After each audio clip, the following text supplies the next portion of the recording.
Good morning or good evening, whatever the time is.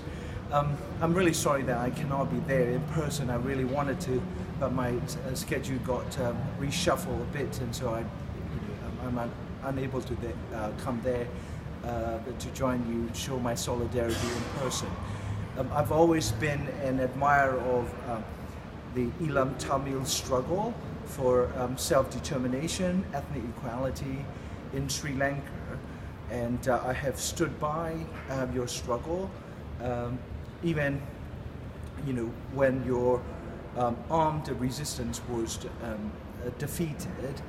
I stayed in solidarity with the Tamil people, irrespective of what happened.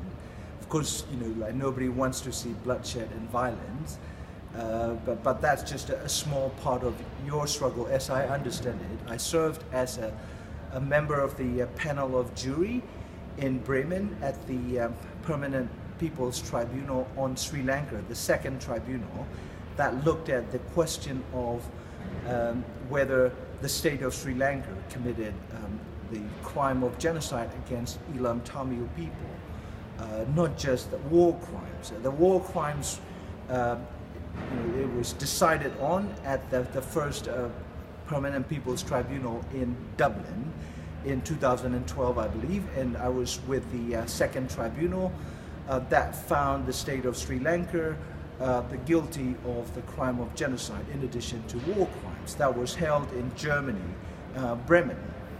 And so I heard harrowing testimonies of people who lived through the last phase of the war, including some Canadian doctors, Tamil doctors who went to help their people in Jaffna and other places who were trying to just simply stay alive in the face of relentless and ruthless bombardment and massacres by the Sri Lankan army.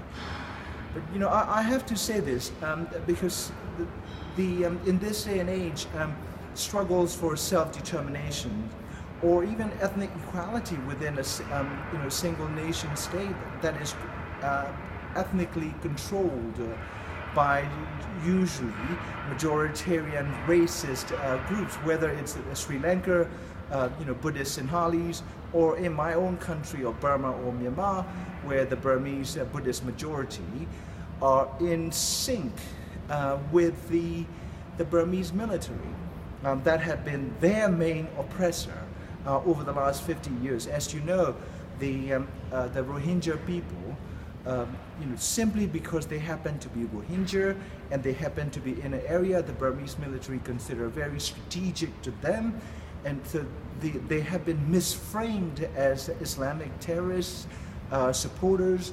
They've been misframed as proxies for Bangladesh that the Burmese military fears might snatch the ancient Arakan coastline in order to relieve itself of population pressure from the high density of 166 million.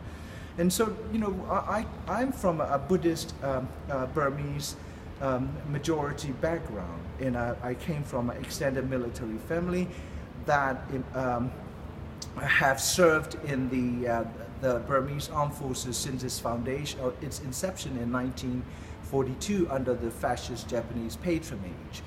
And although I'm Buddhist Burmese and myself, with the extended military background, I don't go with patriotism, blind patriotism that makes people go with, behave like herds, behave like a part of a pack. And so my country wrong is wrong, and I'm not going to support my country, and therefore I have been declared enemy of the state, and I'm possibly the most hated person by the Burmese racist public that calls itself Buddhist and commits and cheerleads a genocide against Rohingya. So, I draw a parallel between what the Sinhalese, the public that calls itself Theravada Buddhist, and our two countries, Sri Lanka or Ceylon and Burma or Myanmar, have long centuries-old ties, and most disturbingly, these two Theravada Buddhist countries are now credibly accused of committing crimes against humanity, genocide, and war crimes. That is, all the legally defined international crimes. And so these Buddhist societies must reclaim their good selves, and they must stop any form of atrocities, the least of which is a religious bigotry and state-sponsored discrimination and persecution against either Hindu or other Tamil people, or the Muslim Rohingyas or Kachin Christian. As you know, like the Burmese army is also committing war crimes against Christian Kachin people near Chinese Burmese border of northernmost part of Burma as I speak today. So I think my final message is that the United Nations, starting with the Security Council, permanent 5 members, have failed all the oppressed people of the world over and over again. We have, they have turned this slogan, "Never again," into empty, poor taste joke if you belong to an oppressed minority in a racist, majoritarian, post-independent but colonial states such as Sri Lanka today and Myanmar under Aung San Suu Kyi and the Burmese military. So I think that the key is we cannot look to these states that are created by us humans to come to our rescues. We must actually collaborate among the oppressed people horizontally. In other words, we must lend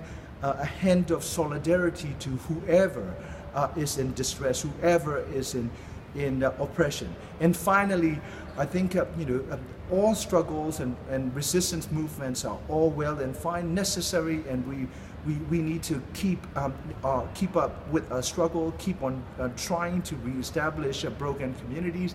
But at the end of the day, we must also seek ways to reconcile with those who oppress us, whatever they are, whoever they are, wherever they may be.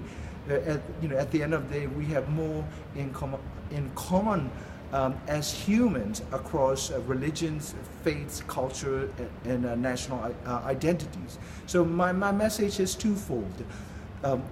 We seek to establish solidarity movement and movements across the world, and at the same time we seek to retain our own humanity. We don't become like our oppressor. At any cost we seek reconciliation even with our oppressor when the oppressive group is ready to meet us halfway. And thank you very much, and have a wonderful conference.